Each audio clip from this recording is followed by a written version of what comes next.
Sports analyst Irfan Saeed साहब हमें join करेंगे।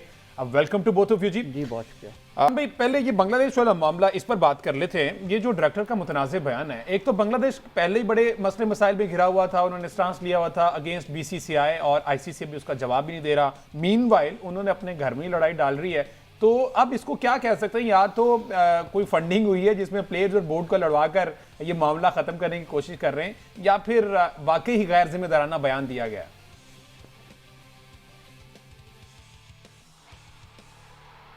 इरफान एंटिटी और बॉडी इसको देखना चाहिए कि इसको कैसे हम लेके चल सकते हैं। बट अनफॉर्चुनेटली अभी तक तो उसकी तरफ से हमें कोई ऐसा पॉजिटिव रिस्पॉन्स नजर नहीं आया।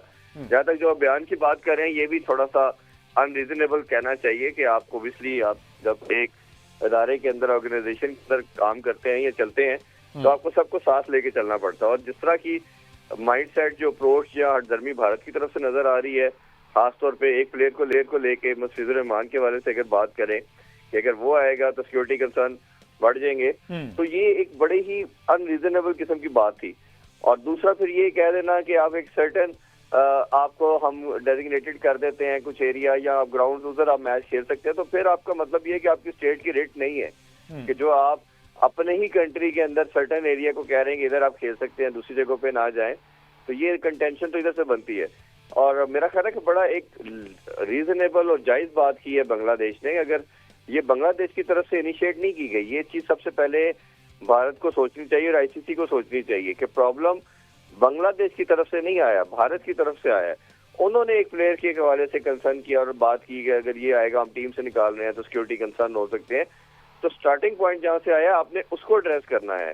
और ये जो दूसरी तरफ अगर देखा जाए, हमने पहले भी शायद बात की थी आपके शो में कि प्रेसिडेंट जो सेट किया है बुरा, ये भारत ने सेट किया है, ये बांग्लादेश या पाकिस्तान ने सेट नहीं किया। हम तो उसी को फॉलो कर रहे हैं जो उसने एक प्रेसिडेंट सेट कर दिया कि जी हमें सिक्योरिटी कंसर्न है, हम नहीं आएंगे। और आईसीसी ने मनवाया, बाय फोर्स मनवाया उसने पाकिस्तान को भी और बाकी दुनिया की टीमों को भी। ठीक है जी, चैंपियन ट्रॉफी इधर नहीं खेली जाएगी और आप दुबई जो है वो न्यूट्रल वेन्यू होगा। और अब लाइकवाइज हमारे लिए भी श्रीलंका है। तो बांग्लादेश तो वो ऑलरेडी जो दो टीमें कर रही हैं, तीसरी टीम बन गई है। अब पॉइंट ये है कि ये जो कंसर्न बन रहा है, जो प्रॉब्लम बन रहा है, ये दो की बजाय अब 3 जगहों पे चला गया। अब बाकी जो टीमें हैं, जो बाकी 17 टीमें हैं, उनका क्या कसूर है? वो क्यों ट्रेवल करे?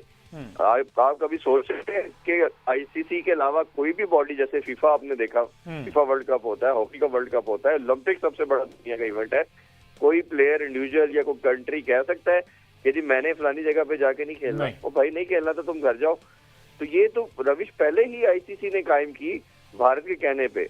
और जो हमेशा हर बंदा ही ये बात करता है कि जुबान ज़दे आम है कि जी BCCI the second name of ICC, तो वो तो अब इवेंचुअली आ रहा है। लेकिन उस जो गड़ा इन्होंने खुद खोदा था, अब उसी में गिरते हुए दिखाई दे रहे हैं और खासी मुश्किलात जो हैं वो दरपेश हैं। इरफान सईद साहब, sir what's your take on it? ये जो भारत का गैर मुनासिब रवैया है, और अब बात तो आदिल रशीद और रेहान अहमद तक आ गई है कि इतलात ये हैं कि इनको भी वीजा नहीं दिया जाए। तो ये अगेन हम गड़ा तो खोद चुका है भारत अपने लिए, गिर भी चुका है, लेकिन अपना फ्यूचर तबाह करने के दर पे है। मेरे ख्याल इनका कोई एडवाइजर जो है ना, वो कोई नींद की गोलियां खा के इस तरह के फैसले करवा रहा है।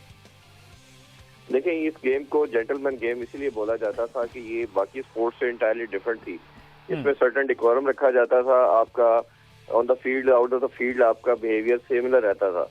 बट अनफॉर्चुनेटली जिस तरह इन्होंने स्पिरिट को, गेम को डेंट करना कोशिश किया, चाहे वो शेक हैंड की बात करते हैं, चाहे आप ये टीमों को मिलने की बात करते हैं, ये ऐसी रविश पे कायम हुए हैं, उस पर चले हैं जिसपे पूरी दुनिया को ये लेके जा रहे हैं और जिसका कोई एंड नहीं है।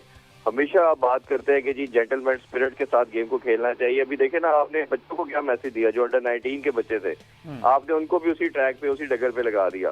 तो अब ये इवेंचुअली जिस तरह आपने पहले पाकिस्तान का बाइकआउट किया, आप चैंपियन ट्रॉफी नहीं खेलने आए, फिर आपने शेक हैंड नहीं किया, फिर आप वो पोस्ट मैच प्रेजेंटेशन आपको याद होगी, सूर्य कुमार यादव साहब पूरा भाषण दे रहे थे पाकिस्तानी और दुनिया की नेशन को।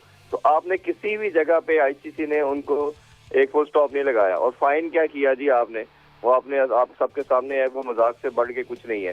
तो वो इसमें सबको पता चलता है कि ये सारे के सारे लोग मैनेज हैं, ये मैनेज किए हुए लोग हैं। इसी तरह अपना एक सर्टन ग्रुप है, वो चीजों को चला रहे हैं। अनफॉर्चुनेटली रही सी कसर ये होगी कि जो उनका हेड है वो भी जय शाह जैसा बंदा है, शायद जिसको कोई चपड़ासी भी ना रखे इदारे का, वो इस टाइम आईसीसी का हेड है। तो जब आप ऐसे लोगों को लेके चलेंगे जिनका कोई आईक्यू लेवल नहीं है, कोई विजन नहीं है, तो फिर आपको पता है कि चीजें जिस डिक्लाइन की तरफ नजर आ रही है उससे बढ़ के और होंगी। तो हमें पाकिस्तान ने जो स्टैंड लिया है, हमें मुझे लगता है कि पाकिस्तान को एक चीज थोड़ा अर्ली करना चाहिए था। इसको डिप्लोमेटिक पॉइंट ऑफ व्यू से दूसरे बोर्ड के साथ एंगेजमेंट बनानी चाहिए थी। ये आपने थोड़ा लेट किया था चैंपियन ट्रॉफी में भी, और अभी आपने थोड़ा सा टाइमली कर लिया एशिया कप के अंदर, और आपने एशिया कप कंडक्ट करवाने में कामयाब हो गए, क्योंकि पाकिस्तान की पूरी इनकी कोशिश थी कि एशिया कप, क्योंकि मोहसिन नकवी साहब प्रेसिडेंट है, ना हो, बट वो पाकिस्तान ने बड़ा अच्छा इंटरवेंशन किया, तमाम बोर्ड से बात की और एग्री करके मीटिंग कंडक्ट करवाई, और इवेंचुअली आपने देखा कि एशिया कप तो हो गया, लेकिन वो शेक हैंड की कहानी इधर तक आके खत्म हुई कि उन्होंने फिर ट्रॉफी रिसीव नहीं की। तो अब ये पाकिस्तान को अभी भी ये चाहिए कि बांग्लादेश को भी खासतौर पर इस पे चाहिए कि बोर्ड मीटिंग कॉल करे, उनके पास ये राइट है, टेस्ट प्लेइंग नेशन है।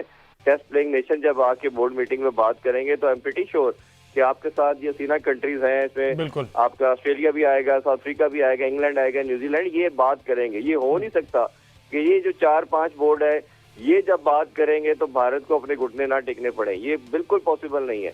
तो पाकिस्तान को अब यही करने की जरूरत है कि डिप्लोमेटिक पॉइंट ऑफ व्यू से इन चीजों को लेके चले। बांग्लादेश ऑलरेडी आपके साथ आके खड़ा हो चुका है, श्रीलंका भी संभव आपके साथ खड़ा होगा। एक सिर्फ अफगानिस्तान को भारत अपने साथ खड़ा करके कुछ भी कामयाबी हासिल नहीं कर सकता। ठीक है, तो पाकिस्तान का जो रवैया है वो बिल्कुल ठीक है, लेकिन थोड़ा सा प्रोएक्टिव होने की जरूरत है। चाहे आप सीईओ लेवल के ऊपर बात करें, चाहे चेयरमैन मोहसिन नकवी साहब की बात करें, इन किसी न किसी को इस टाइम आपके इन्वॉल्व होना पड़ेगा अगर आपने इस गेम को बचाना है।